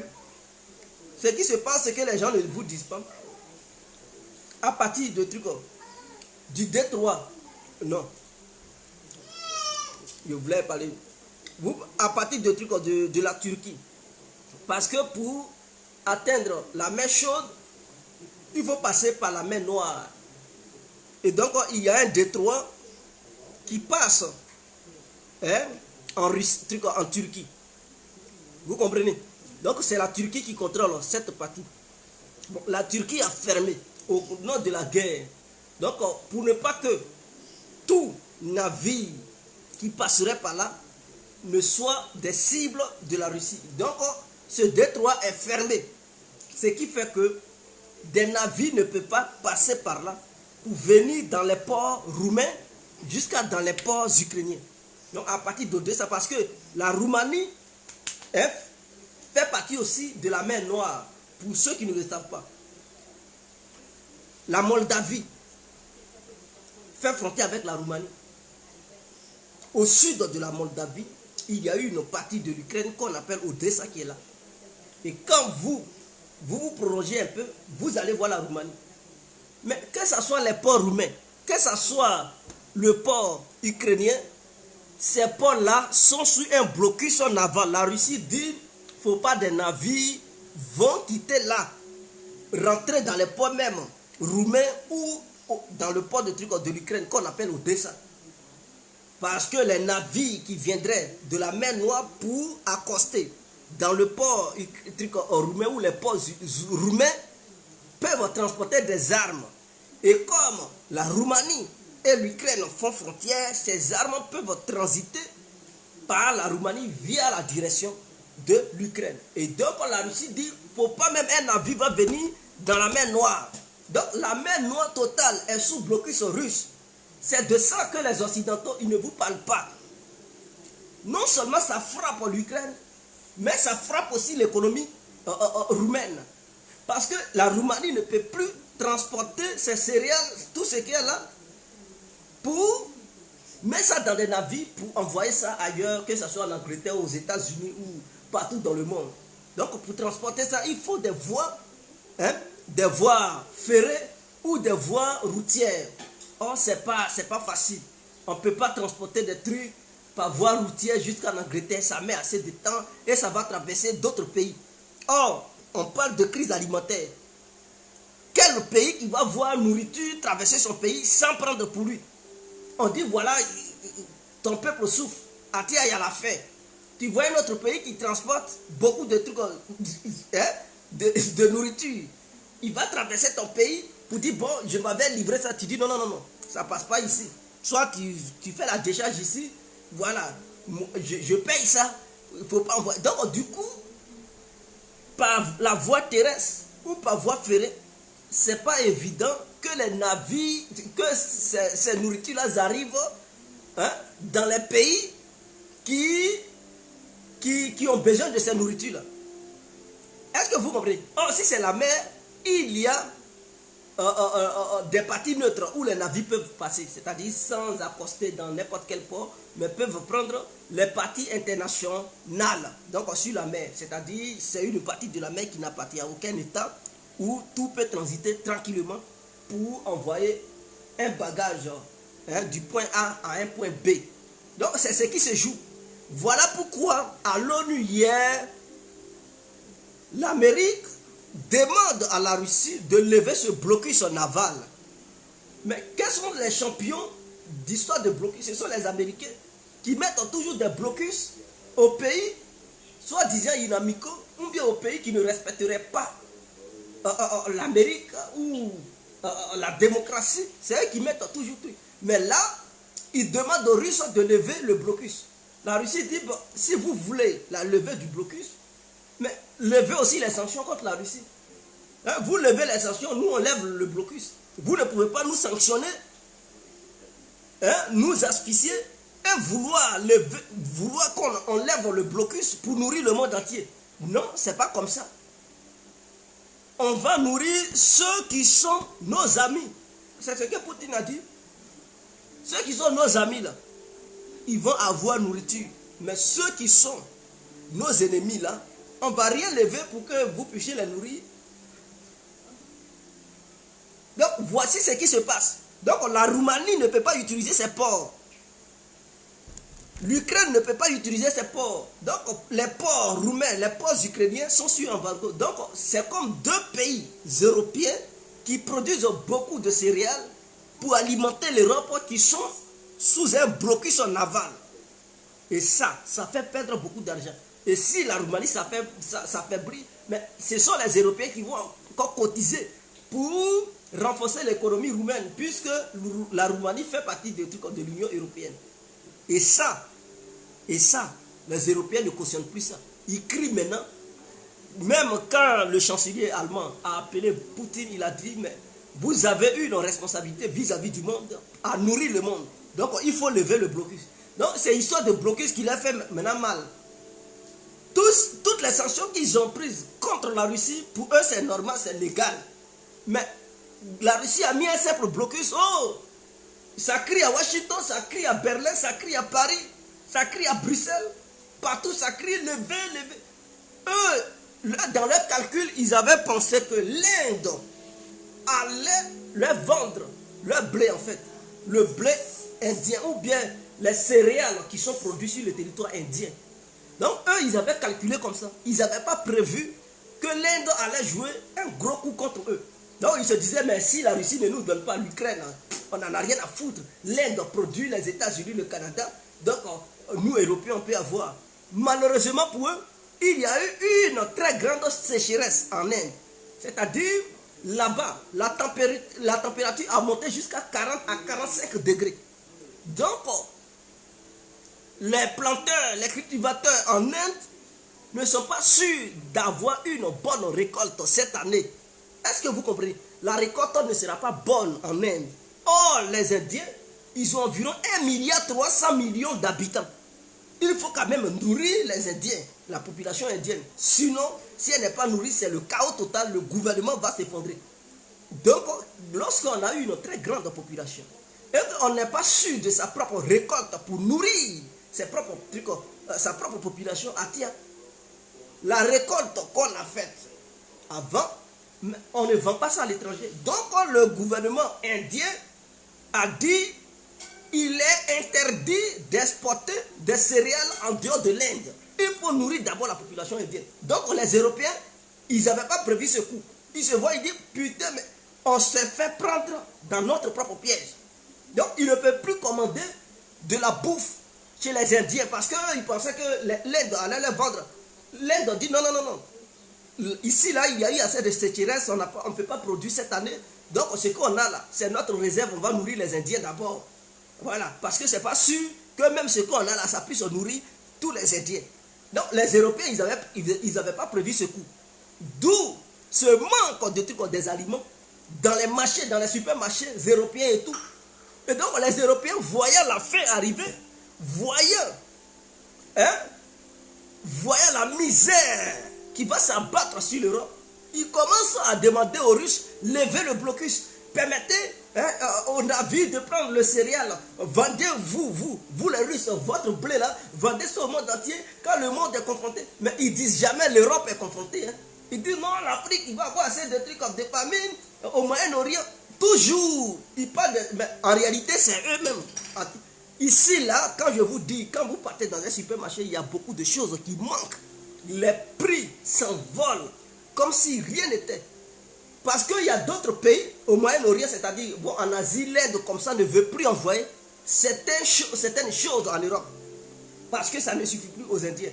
Or, les Européens, ils importaient beaucoup de denrées alimentaires venant de l'Asie en fait.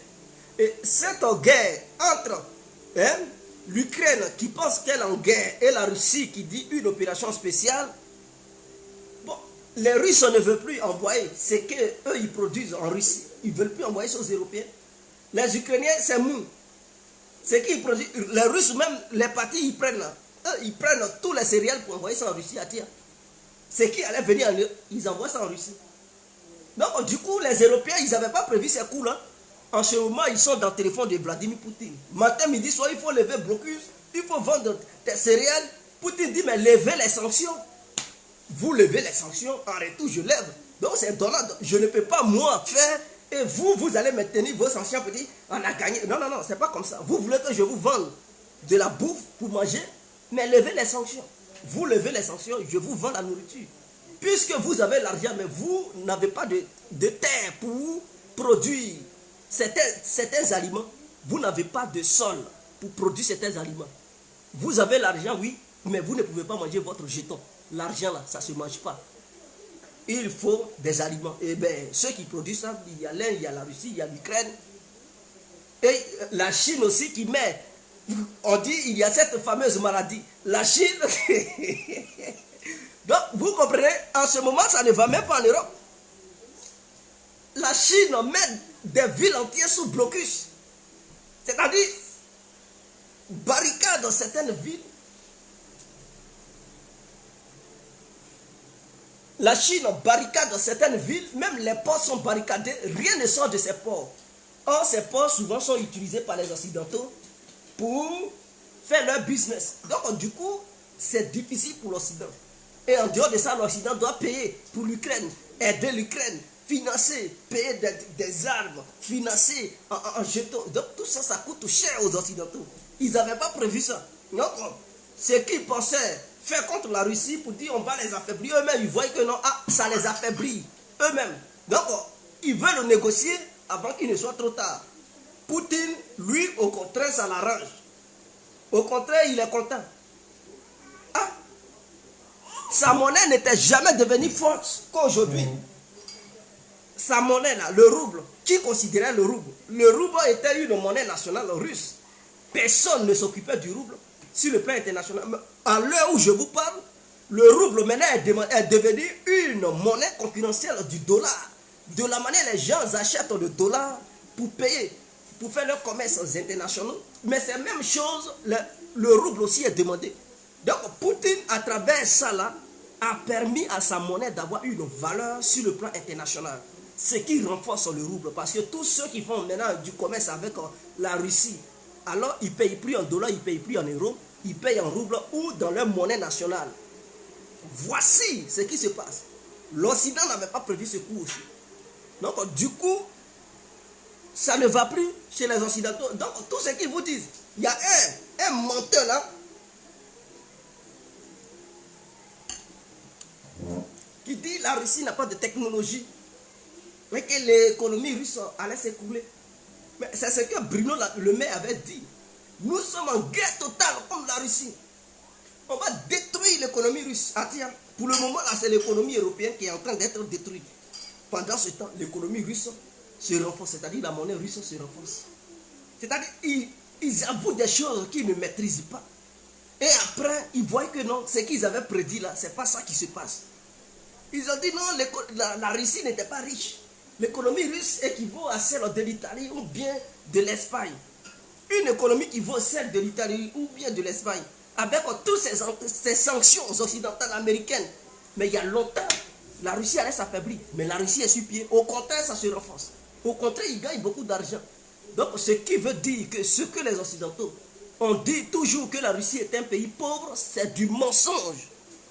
Et que l'économie russe n'était pas l'équivalent de celle de l'Espagne ou bien de l'Italie. C'était des mensonges que les gens racontaient sur les plateaux de télé. Alors, celui qui a dit la Russie n'a pas de technologie, et que c'est un pays qui manque de technologie, donc c'est un pays qui ne peut rien faire. Je tiens à vous dire que ce monsieur, je ne sais pas d'où il vient, mais c'est en Russie, le premier homme dans l'espace a vu le jour. Yuri Gagarin, les Russes, les Soviétiques, et il était russe, qui ont pour la première fois dans l'histoire de l'humanité, ont envoyé un être humain dans l'espace. Quelqu'un qui n'a pas de technologie. La France n'a jamais envoyé quelqu'un dans l'espace de ses propres moyens. Est-ce que vous comprenez même? Si elle veut envoyer des gens dans l'espace, elle utilise la station spatiale internationale, où les Russes sont les maîtres. Donc ce sont les Russes même encore qui envoient des trucs, comment on les appelle, des astronautes occidentaux dans l'espace. Donc la Russie n'a pas de technologie. Mais c'est la Russie qui a envoyé pour la première fois un être humain dans l'espace, avant que les Américains ne suivent les traces des Russes. Est-ce que vous comprenez? Ok. La Russie n'a pas de trucs, de technologie, mais ce sont les fusées russes, ce sont les plateformes russes qui lancent les fusées occidentales. À Guyane, c'était les Russes qui aidaient les Européens à lancer l'espace, les trucs comme ça. Depuis les sanctions, la Russie a dit je me retire là. Leur programme s'est arrêté. Ah oui, la Russie n'a pas de technologie, mais c'est la Russie qui a les missiles hypersoniques. Pendant ce temps, les Européens, même les Américains n'ont pas ça. Bon, il n'y a pas de souci. La Russie n'a pas de technologie. Ah, mais la Russie fabrique des avions. Ah oui, tu n'as pas de technologie, mais tu fabriques des avions. Tu n'as pas de technologie, tu fabriques des navires. Tu n'as pas de technologie, tu fabriques des hélicoptères. Tu n'as pas de technologie, tu fabriques des voitures. Tu n'as pas de technologie, tu fabriques des machines. Hein? Pour faire l'agriculture. Tu n'as pas de technologie.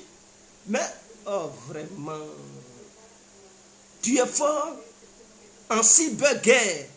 Ceux qui se disent qu'ils ont la meilleure technologie, c'est pas eux qui se plaignent tout le temps. Les Russes nous attaquent, ici, quelqu'un qui n'a pas de technologie, qui maîtrise ça. Hein? Cyberguerre.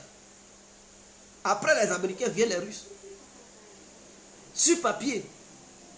Mais les Européens, ils sont loin. La Chine, troisième, Israël, quatrième. Les Européens qui disent qu'ils ont technologie, ils sont... Mais non, ils sont en arrière. Ils sont derniers. Donc, voici un peu ce qui se passe. Mais je n'ai pas envie de vous citer beaucoup de domaines. Sinon, les Russes, ils sont maîtres dans plusieurs domaines. Même les armes laser. Les Occidentaux n'ont pas encore ça. Hein. Il n'y a que les Américains. Les Russes ont déjà, hein, Peresvernik, ils ont déjà un truc comme les armes laser. Ils ont déjà même utilisé ça en Ukraine pour tester ça et ça a marché. Ça a aveuglé des drones.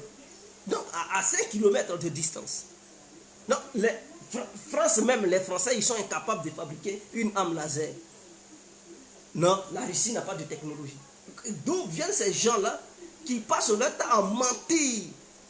La technologie gazière pour gaz propre, c'est une technologie pour pomper le gaz dans le sous-sol, hein, sous la neige. Mais les Russes ont ça. La plus grande société gazière de l'Europe, c'est la Russie, Gazprom. Mais la Russie n'a pas de technologie. Regardez-moi des gens comme ça.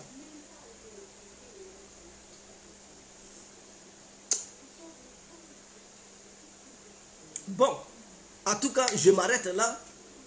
Parce que ces Occidentaux-là, quand vous voulez, si vous les écoutez, Mimi, viens.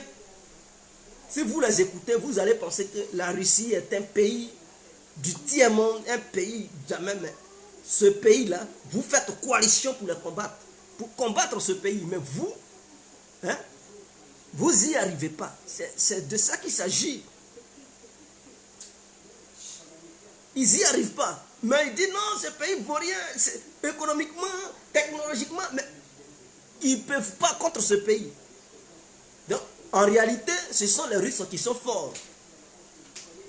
Et ce sont les Occidentaux qui sont incapables. Parce que l'Occident a besoin de la technologie américaine. Est-ce que l'Occident a son Facebook? Mais les Russes ont leur Facebook. Est-ce que l'Occident a ses réseaux sociaux, les Google, les trucs?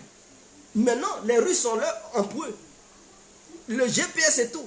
Les Occidentaux utilisent toujours le GPS. Mais la Russie utilise GLONASS, qui est l'équivalent du GPS américain. Quelqu'un qui n'a pas de technologie, qui envoie des satellites dans l'espace. Et les Occidentaux, ils ont combien de satellites? Mais regardez-moi des gens comme ça, qui passent leur temps à dénigrer la Russie, comme si la Russie ne savait rien faire. En dehors de l'Amérique, la Russie a aussi plus de satellites que les Occidentaux. La Russie n'a pas besoin de la technologie américaine militaire pour constituer son armée. Bravo! Pour constituer son... La Russie, elle dépend d'elle-même. Sur le plan du renseignement, la Russie n'utilise pas les satellites américains. Les Occidentaux ont besoin de satellites américains, du renseignement américain pour faire n'importe quelle opération à travers le monde. Ils ne peuvent pas opérer eux seuls. Pour avoir une armée eux-mêmes là, c'est impossible. Non, l'OTAN, l'Amérique nous protège. Voilà des gens qui disent qu'ils sont en avance dans tout, mais quand on regarde dans le fond, eux, ils pensent qu'ils sont américains, les Européens. Voilà, dans leur tête. Quand ils disent on est les meilleurs technologiquement parlant, en fait, ils comptent sur les Américains. Mais en dehors de l'Amérique, si l'Amérique décide d'anéantir l'économie européenne pour dire bon, n'utilisez plus le système SWIFT, les Européens, ils font quoi? Parce qu'ils n'ont pas un autre système alternatif pour amortir cette sanction. Or, la Russie avait déjà ça. Ils ont enlevé la Russie dedans. Est-ce que ça empêche la Russie de fonctionner? La Russie avait un autre système. Ils ont empêché les Russes d'utiliser les cartes bancaires, Mastercard, Visa et consorts. Mais est-ce que ça empêche les Russes d'avancer? Ils ont les cartes bancaires MIR qui est d'une autre technologie qui n'est pas de la technologie européenne ou américaine. Mais si on demande aux Européens de ne plus utiliser Mastercard ou Visa ou je ne sais quoi, aujourd'hui même là, mais c'est fini. L'Europe sombre parce qu'ils n'ont pas autre moyen pour créer quoi que ce soit. C'est de ça qu'il s'agit. C'est de ça qu'il s'agit. Donc les gens, ils minimisent la Russie comme si la Russie n'était rien. Mais en réalité, la Russie a déjà tout. Ils ont leur propre logiciel. Est-ce que vous comprenez? La Russie a son propre Internet. Les Occidentaux n'ont pas leur Internet. Quelqu'un qui est en arrière, hein, technologiquement parlant, mais qui a son Internet. Mais les Occidentaux, ils sont incapables de créer leur propre Internet. Ils utilisent l'Internet américain. La Russie utilise l'Internet global pour le moment, mais en dehors de ça, ils ont leur propre Internet. Et leur propre Internet, c'est ce qu'ils utilisent pour l'armée. C'est-à-dire pour ne pas que les Occidentaux ou les Américains piratent les codes de leurs armes nucléaires. Donc c'est l'Internet russe qui n'est pas... Hein? Arrête. Qui n'est pas en accord avec l'Internet global, c'est ce que l'armée russe utilise en matière de missiles balistiques et de nucléaire. Donc voilà. Mais les Européens, ils n'ont pas ça. Leur armée, c'est-à-dire même quand ils sont que leurs soldats portent, les Américains, ils sont au courant. Leur code de leurs missiles, tous les Américains sont au courant. Donc, voilà, la Russie a son propre Internet. Si les Occidentaux disaient que vous les Russes, n'utilisez plus l'Internet global, les Russes, ils activent automatiquement l'Internet national russe. C'est de ça qu'il s'agit. Ils ont leur propre Facebook. Est-ce que les Occidentaux, si ce n'est pas Mark Zuckerberg qui nous permet d'avoir Facebook, nous qui sommes en Occident, les Occidentaux, ils n'ont même pas d'alternative. Ils n'ont même pas leur Google. Les Russes ont leur Google. Est-ce que vous comprenez? Les Russes ont leur YouTube. Donc, c'est le pays qui veut le humilier. Les Russes ont leur propre GAFA. C'est que les Européens n'ont pas.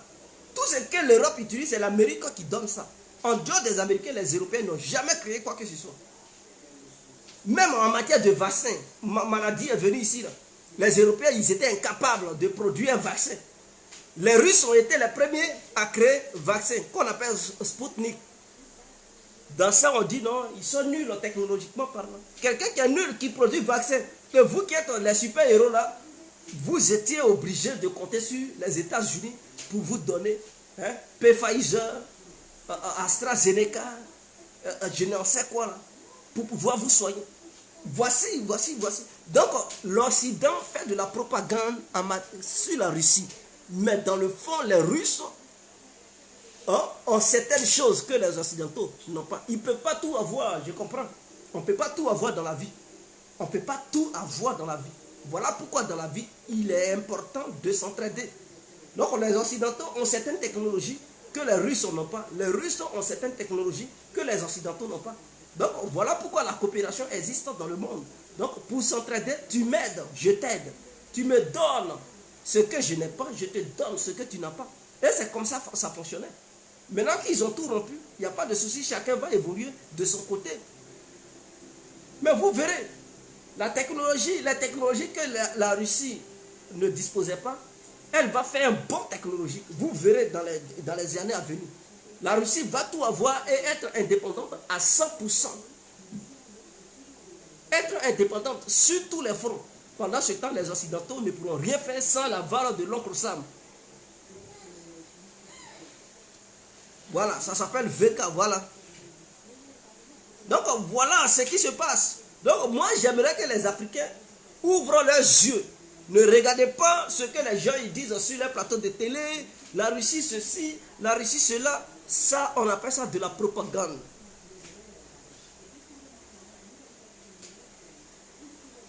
Julie Grand, voilà. Donc voilà Julie qui dit, elle s'est fait vacciner par le vaccin russe. Voilà. Donc voilà ce qui se passe. Donc n'écoutez pas ce que les gens vous racontent de gauche à droite. La Russie ne vaut rien. D'autres vont dire, mais en Occident, les gens sont mieux payés qu'en Russie. Mais chaque pays a sa manière de vivre. Ils sont peu payés, mais ils vivent mieux là-bas chez eux. Ça dépend du mode de vie. C'est-à-dire, je prends un exemple. Parce que tu n'as pas besoin d'être payé au-delà de 1000 euros pour dire que tu vis mieux. Même si le russe, son salaire, c'est au moins 400 euros ou bien 500 euros par mois. Et qu'en Occident, le SMIC est à partir de 1200 euros, par exemple. C'est-à-dire si tu n'as rien du tout, si on ne t'a rien donné du tout, et que tu travailles, c'est 1200 euros. Ok. Et qu'en Russie, si tu as trop gagné, c'est 400 à 500 euros. Donc pour ça, les gens pensent que les gens en Occident vivent mieux que les Russes. Non, c'est différent. N'allez pas sur ce schéma, sinon vous allez vous tromper. Imaginons un Russe qui touche 500 euros par mois et un citoyen occidental, européen, qui touche 1200 euros par mois. Entre les deux, qui va mieux vivre? Ça dépend. Bon, imaginons le citoyen européen loue un appartement dont l'appartement lui coûte 500 euros. Donc ça veut dire, dans les 1200 euros, il dépense déjà 500 euros pour son appartement. Et en dehors de ça, il doit payer l'électricité et le gaz. Donc, en associant les deux, si ça lui revient 100 euros, ce qui veut dire, ça fait déjà 600 euros, les dépenses. Pour électrifier sa maison et cuisiner. Donc, au gaz, électricité et la maison, ça lui revient au moins 600 euros. Ou bien 700 euros. Donc, dans les 1200 euros, il reste combien? Il va rester au moins environ 600 euros. Ok. Bon, les 600 euros, n'oubliez pas le transport. C'est-à-dire, il va prendre le bus, ou bien il a sa voiture, il va mettre du carburant dedans. Donc, on a dedans, on dit, bon, 50 euros dans le mois. Ou bien 100 euros dans le mois. Viens, Mimi. 100 euros dans le mois. Donc, en allant sur cette base, et les denrées alimentaires dans les boutiques, dans les supermarchés, ça dépend, ça coûte combien? Et donc, pour finir, il va lui rester combien? Bon, le russe, imaginons, par mois, on dit électricité, le gaz, il paye ça à 5 euros.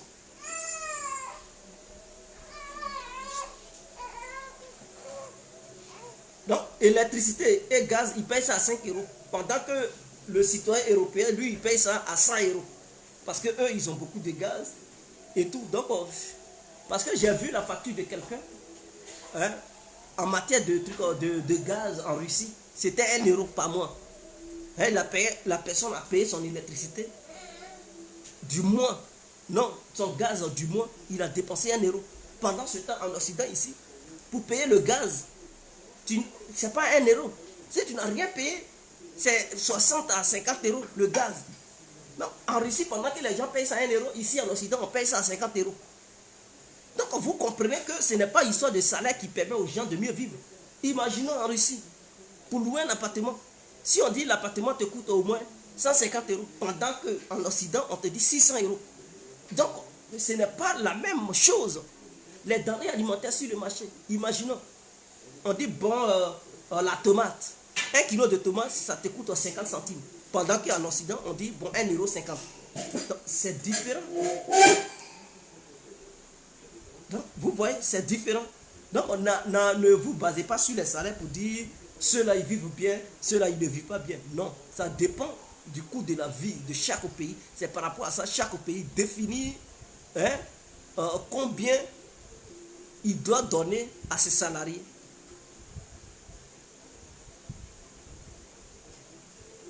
Russie. Donc voilà un peu. Sur ce, on se laisse. Je vous remercie infiniment. Passez une très bonne journée. Prenez bien soin de vous. Que le Dieu Tout-Puissant, Jésus-Christ, vous bénisse.